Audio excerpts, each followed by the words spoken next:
আপনার মানিব্যাগ কি সবসময় খালি থাকে? আপনি কি ভাবছেন কিভাবে নিজের অর্থের বৃদ্ধি বাড়িয়ে ধনী হওয়া যায়? তাহলে আজকের গল্পটি শুধু আপনার জন্য। এটি আর্কাদের গল্প, ইতিহাসের এক সফল ধনী ব্যক্তির গল্প। বেবিলনের সর্বশ্রেষ্ঠ ধনী ব্যক্তি ছিলেন এই আর্কাদ। তিনি একদিন তার ছাত্রদের টাকার প্রথম আইন শিখাচ্ছিলেন। এটি এমন একটি সূত্র যা ধনী হওয়ার পথে প্রথম সিঁড়ি। টাকার প্রথম আইন।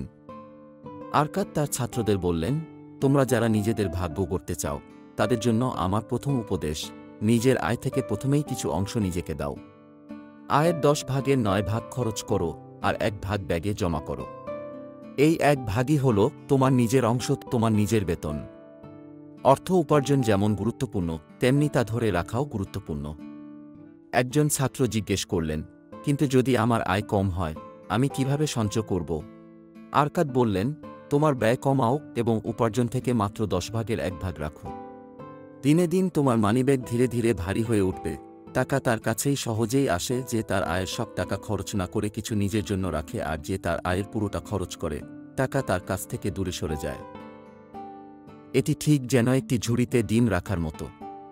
প্রতিদিন সকালে তুমি যদি একটি ঝুড়িতে 10টি ডিম রাখো এবং রাতে 9টি ডিম তুলে নাও, তাহলে বেশ কয়েকদিন পর আসলে কি হতে পারে?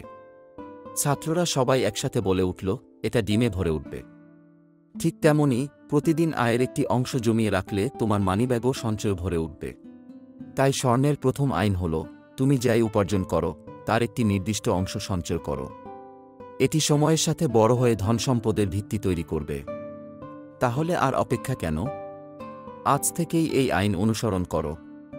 প্রথম ধাপ হল তোমার উপার্জনের 10 ভাগের 1 ভাগ সঞ্চয় করা।